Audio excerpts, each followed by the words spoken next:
Um, First of all, I want to congratulate manager Kilpatrick on a victory, well fought game. I really thought we had the pieces necessary to pull it off, and we just came up a little bit short this week. We really had aspirations of, going undefeated this season, and unfortunately that came to an end, but we move forward. Um, I'll start taking questions now. Dean Newts with the Blake Bortles Constitution. Coach, my source tells me that you were sending pictures and gifs of drums to your opponent throughout the week. What kind of message were you trying to send in?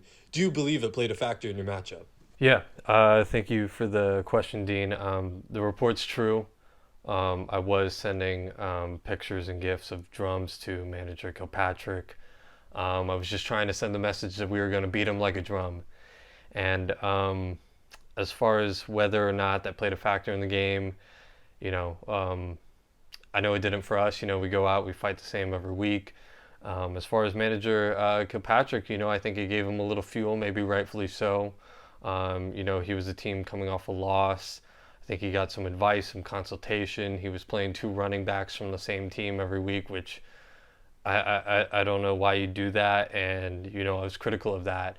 For a guy that shows up to the draft with a notepad, I thought that was a bad look, honestly. Next question.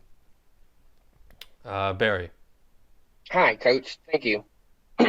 Barry McCockiner of the Blake Bortles Constitution. Coach, would you say that this loss has left you feeling bare in a stripped down and vulnerable, almost nameless state? It seemed as if your team was playing without an identity of their own, wouldn't you say? I wouldn't say it leaves us feeling bare or without an identity. Our thing of stealing our opponent's names and logos the week of the game. It was heavily criticized early on as a bit. Of course, it's hard to criticize when you're winning, and it was more of a mentality for us. It was about kicking ass and taking names, and we thought it was just another week, and unfortunately, we didn't do that. As far as our identity moving forward, we're just going to keep on keeping on with the same. We got one goal this year, which is bringing home a fantasy championship. You know what I mean? That's what all fantasy owners dream of, is just bringing home that championship, something, your friends will like you for, and your family will love you for, and maybe the wife goes, do you want to do sex tonight? Because you just won a fantasy championship. That's what we're after, Barry. All right, next question. Gene? Uh, Gene, your mic's muted.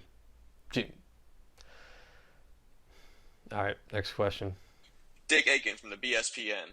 Moving forward to next week, it looks like with multiple players on bye weeks, you will have at least two backup running backs and a player who recently got thrown out of a game after following a physical altercation. Coming off a loss this week, do you feel capable of having a bounce back week? Yeah, we're definitely up against it this week.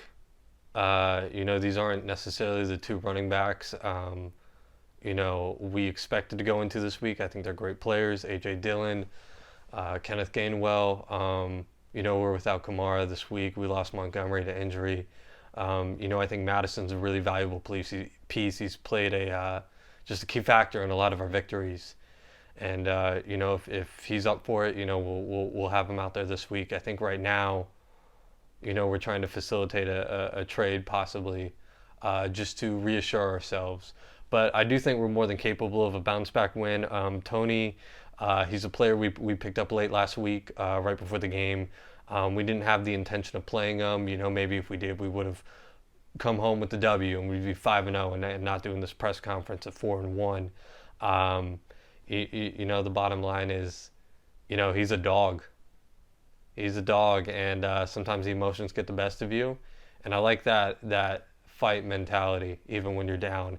And I think it's a player like that that can definitely lead us to another victory to get right this week. Next question. Lark Mong here with the AP. Coach, do you have a losing mentality, and how does that affect the locker room? The kind of question is that, Lark? I swear to God, you ask the worst questions. All right. That's that. Thank you guys for coming, and we're on to Jeffrey Dahmer. Jeffrey, we're coming for you. Fucking lark.